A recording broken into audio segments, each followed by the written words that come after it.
안녕하세요. 이번 시간에는 개발자 필수 스택 좀 보지 말라고 좀 얘기를 해주려고 이 얘기를 합니다.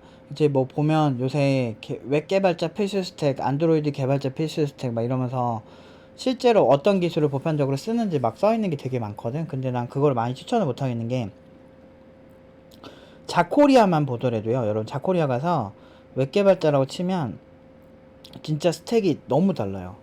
막 레빗 MQ를 얻은 부분에서 어떻게 써야 되고 어떤 곳에서는 뭐 서버는 뭘 써야 되고 그 안에 이제 뭐 데이터베이스 관리 프레임워크는 뭘 써야 되고 이런 거 진짜 막 정해진 거 진짜 많거든. 근데 회사마다 은근히 보면 디테일이 달라요. 그래서 그 어떤 한 사람의 얘기를 듣고 그거 다 쓰는 건 좋은 건 아니야. 물론 이제 보편적으로 쓰는 거는 좀 있는데 뭐가 문제냐면 남들이 그냥 이 부분에서 이거 쓰고 이 부분에서 이거 쓰고 이렇게 정해놓은 거를 무지성으로 요즘 이거 쓰니까 그냥 이거 써야지 이렇게 보면 그 나중에 아키텍트가 될 수가 없어요. 그러니까 아키텍트가 뭐냐면 이제 설계하는 사람들이거든. 근데 미국에서 제일 고연봉 개발자들 중에서 제일 고연봉자들은 대부분 아키텍트거든. 아키텍트적 역량들이 되게 중요한데 그 제가 이제 응용 2단계에서도 진짜 신경 많이 쓰게 되는 게 애들이 개발은 기똥차요. 여러분들이 그게 보면 팀노바 이력서 막 이렇게 검색해 보시면 팀노바 이력서 공개된 거 은근히 많거든. 근데 막 예전에는 그거 갖고 존나 욕했는데 요즘은 신입 개발자들이 그게 완전 표준이 돼가지고 엄청 따라한다 그러더라고. 그래서 막 팀노바 뭐 욕할 때는 언제고 막상 자기네들 이득 볼 상황 되니까 태세 전환해가지고 그러고 있잖아. 그럼 되게 웃겨. 그럴 거면 욕을 하지 말든가. 근데 아무튼 뭐 그렇게 따라하는데 그것도 그냥 따라하면 안 돼요. 왜냐면 제가 이력서를 볼 때 항상 지적하는 포인트가 뭐냐면 지금 이 부분에서 이 기술이 들어가야 될 이유는 뭐야? 라고 항상 물어보거든요. 그래서 저저번 주에 이제 엄청 혼났던 친구들이 레디스에 다이나모를 쓰겠대. 이거 다이나모인데 이게 정확하게 기술이 아이콘도 보여드릴게요. 다이나모라고 다이나모 DB가 있어요. 잠깐만 보여줄게. 로고도 한번 보여드릴게요. 아마존 다이나모 DB라고 요거거든. 요거. 근데 요걸 쓰겠대. 근데 영속성 때문에 그렇대. 근데 노에스케일은 무조건 키밸류래. 근데 아니거든. 노에스케일에서 사용하는 그 데이터 자료 구조, 그러니까 자료의 형태가 한 6개 정도 되는데 계속 늘어나는 추세예요. 그래서 사실 키밸류라고 그냥 확언을 하고 심지어 레디스는 영속성이 없으니까 다이나모를 추가했대. 근데 사실 이건 그러니까 이 친구가 유난히 심한 케이스예요. 다른 친구들은 이 정도까지는 아닌데 이 친구는 예전부터 이게 지적을 한 대여섯 번 받았었어. 설계 부분에서 문제가 있고 논리가 없는데 그냥 중간에 부족한 논리들을 그냥 채워서 넘어가는 거야. 그래서 내가 이 친구한테 내가 되게 지적을 했지.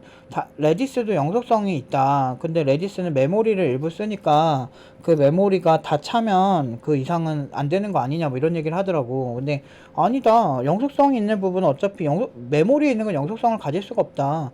애초에 그 언제 그 그러니까 언제 메모리랑 하드디스크, 그러니까 보조 기억 장치에 라이트 하는지가 핵심이지. 그거 외에는 보조 기억 장치에 저장된 거는 계속 영구 저장이 된다. 그래서 되게 그 중간에 명확하게 매뉴얼을 확인하지 않고 접근한 부분이 있는 거예요. 근데 저도 제가 연구할 때 되게 많이 로드가 된 부분은 캐싱할 때 레디스를 많이 활용을 하거든요. 그래서 메모리 위에 올려놓고 좀 더 빠르게 연산하게끔 만들어 놓는 경우가 되게 많은데 뭐 그런 걸 봤을 때 얘가 말한 영속성이 없다는 거, 그 메모리와 관련된 얘기를 들어보니까 말이 안 되는 거지. 다이나모가 애초에 다이나모 DB가 필요한 적이 없었던 거야. 그러니까 이거 자체 말이 안 되지. 그리고 다이나모 DB를 왜 선정했냐라고 얘기해보면 레디스처럼 뭐 키밸류로 쓰기 좋다 뭐 이런 식인데, 그렇게 따지면 키밸류로 이제 리스트업된 노에스케일 데이터베이스를 넌 몇 개나 봤냐 하면은 거의 안 봤다는 거지. 그 남들이 레디스랑 다이나모 DB를 쓰는 걸 한 유사 사례를 그냥 한번 보고 그냥 쓴 거야. 그러니까 지금 개발자 필수 스택이라고 검색하는 거를 왜 그걸 써야 되는지 논리적인 얘기나 기술적인 검토가 없이 나랑 전혀 알지도 못하는 생판 모르는 남이 아무런 책임도 지지 않는 자료, 그 근거에 대해서도 그 블로그들도 많이 제가 이렇게 너무 이렇게 좋아하시면 안 되는 게, 그 논리나 참고 자료나 얘네가 말한 논리 부분도 좀 피곤하더라도 잘 봐야 된다고 내가 항상 얘기해 주거든. 근데 그런 걸 잘 안 보고 그냥 블로그에 저분이 나보다 훨씬 잘하겠거니 해서 그냥 쓰면 그 개발자 레벨은 딱 그만큼인 거거든요.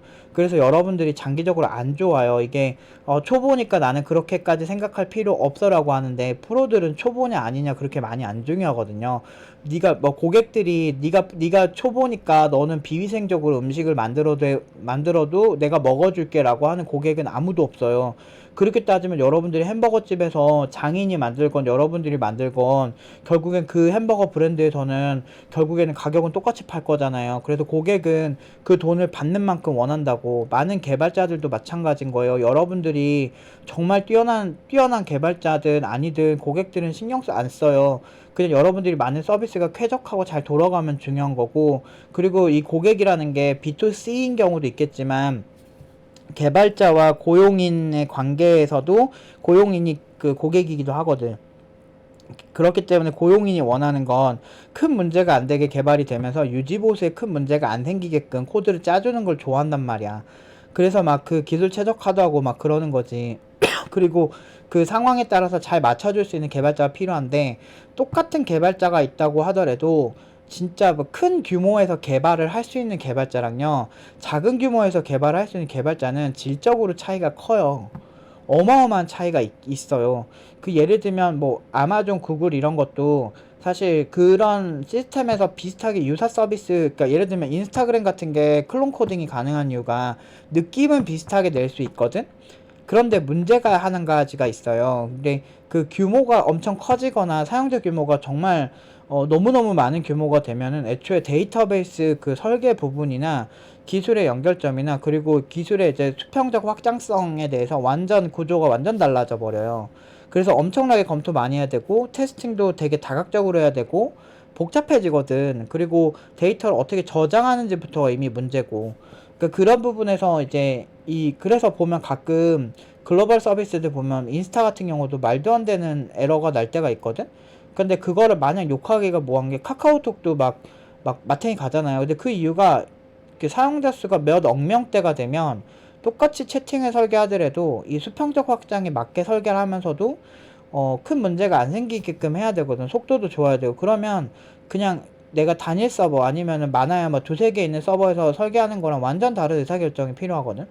그러면 거기에 가설을 세우고 설계를 하고 해야 되는데, 그 각각의 기술들이 요즘은 되게 엄청나게 많은 기술들이 함께 간다 그랬잖아요. 그래서 그래서 대표적으로 제가 가이아X 프로젝트나 뭐 CNCF 같은 이런 프로젝트들을 많이 얘기를 하는데, 그런 프로젝트들을 보면은 이제 좀 감이 오죠. 근데 그 지금 이런 상황에 그냥 되게 너무나 단순하게 공부를 하고 남들이 그냥 의사결정 해준 걸 그냥 가져다 쓰고 이렇게 되면 결과적으로 아키텍트로 성장을 하기가 힘들고, 같은 개발자들의 존중조차 못 받고, 쟤는 버그가 났어. 왜 버그가 났어요? 누구누구씨? 라고 했는데, 아, 이거 블로그에서 봤는데 그 블로그 쓴 새끼 잡아 족칠까요? 이렇게 얘기할 거예요. 우리는 당신한테 이 개발을 의뢰했고 그 블로거의 자료를 쓰든 안 쓰든 검토를 해야 되는 건 당신의 몫이다 라고 얘기를 하겠죠.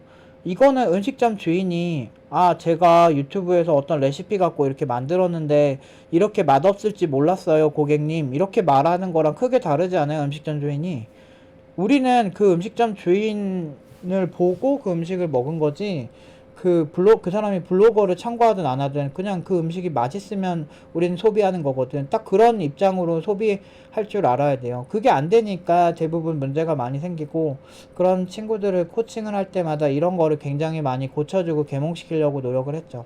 그래서 고연봉자가 나오는 겁니다. 그리고 장기적으로 계속 성장할 수밖에 없는 게, 이런 자극을 받고 꾸준히 자극을 받으려는 친구들이 있어요. 그래서 저희가 한 10월부터 응용 2단계, 그러니까 졸업생들도 다시 이렇게 그런 자극이 필요하거나 프로젝트 연구하고 싶은 사람들을 다시 받고 있거든요. 그래서 졸업생들 조금씩 그 등록을 하면서 팀플레이를 하려고 준비하는 친구들이 많거든요. 그 이유가 이제 졸업 이후에도 더 성장하고 싶은 친구들이 이런 자극이 필요할 때 있어요.